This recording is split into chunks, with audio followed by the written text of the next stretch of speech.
Hai Obiters, kembali lagi nih bersama Obit Learning. Sekarang kita akan bahas tentang sistem koordinasi. Tapi kali ini yang akan kita bahas yaitu adalah alat indera manusia.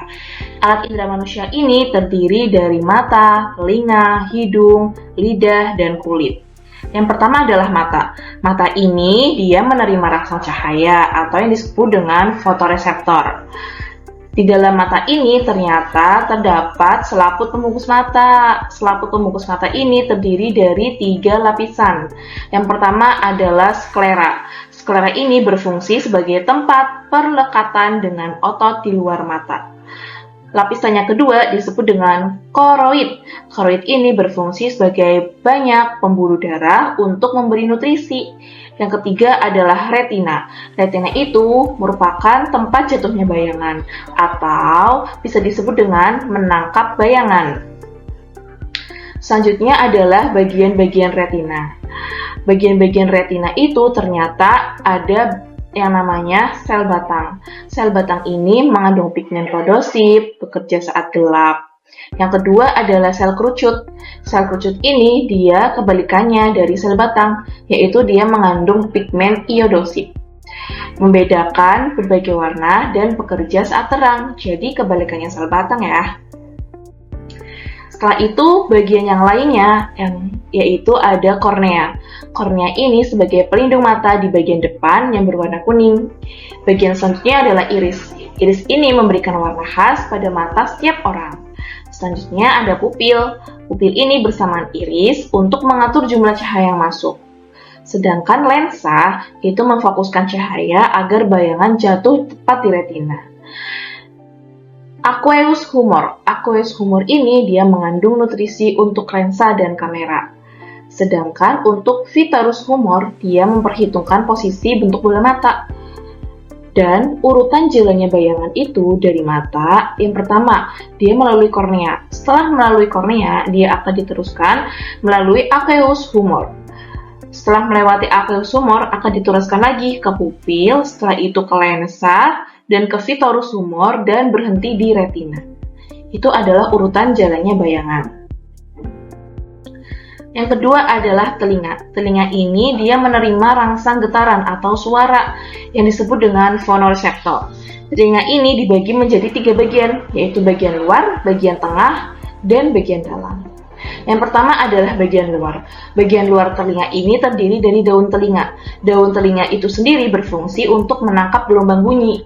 Yang kedua adalah membran tipani atau gendang telinga. Gendang telinga ini berfungsi untuk memperkuat getaran gelombang bunyi.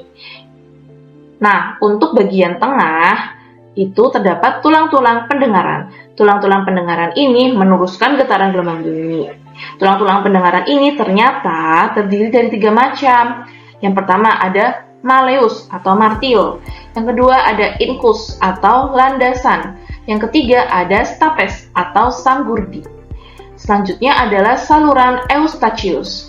Dia menyeimbangkan tekanan udara di telinga bagian luar dan tengah.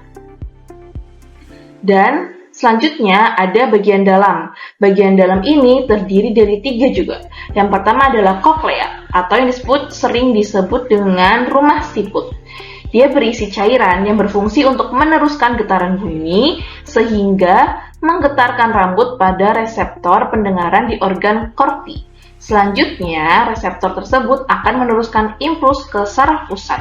Jadi, rumah siput ini sangat utama ya fungsinya, karena dia meneruskan impuls ke saraf pusat. Terus, yang kedua adalah 3 saluran tengah lingkaran. Itu berfungsi untuk menjaga keseimbangan tubuh. Selanjutnya, ada urutan jalannya getaran, yaitu ada daun telinga. Dari daun telinga itu merambat ke membran tipani. Dari membran tipani itu ke tulang-tulang pendengar. Setelah itu dia berhenti di koklea karena koklea ini yang akan meneruskan dari impuls ke saraf pusat. Itu teman-teman. Selanjutnya ada hidung. Hidung ini menerima rangsang berupa partikel kimiawi atau komoreseptor. Partikel kimiawi terkecil yang masuk ke hidung akan dilarutkan dalam lapisan lembab hidung. Habis itu, lapisan itu terus terdeteksi sebagai bau oleh sel-sel alfokartori. Dari sel-sel olfaktori ini akan diteruskan ke saraf olfaktori dan dibawa ke saraf pusat sebagai impuls. Nah, hidung kita ini mendeteksi 2000 hingga 10.000 macam bau loh ternyata. Gimana? Hidung kita ternyata fungsinya banyak sekali ya, dan fungsinya sangat-sangat luar biasa karena bisa mendeteksi 2000 hingga 10.000 macam bau. Selanjutnya ada lidah. Lidah ini menerima rangsang berupa partikel kimiawi.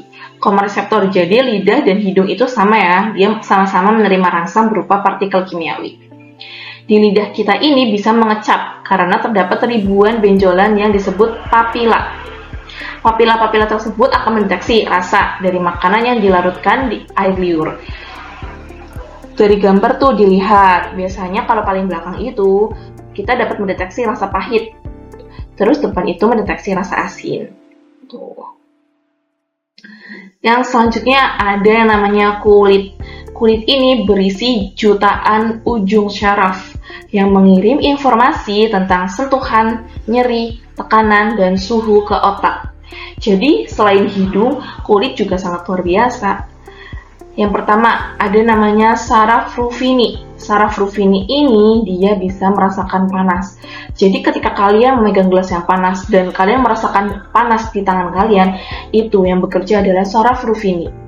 Yang kedua adalah saraf tak berselaput. Saraf tak berselaput itu dia akan merasakan nyeri. Jadi ketika kalian dicubit atau dipukul dan kalian merasakan nyeri, berarti itu yang sedang bekerja adalah saraf tak berselaput. Yang ketiga adalah saraf Krause. Saraf Krause ini yang akan merasakan dingin. Ketika hujan atau ketika suhunya di atas ruangan derajatnya tinggi, terus kalian merasa dingin, berarti saraf Krause itu sedang bekerja. Selanjutnya adalah saraf Meissner. Saraf Meissner itu bisa merasakan sentuhan atau rabahan.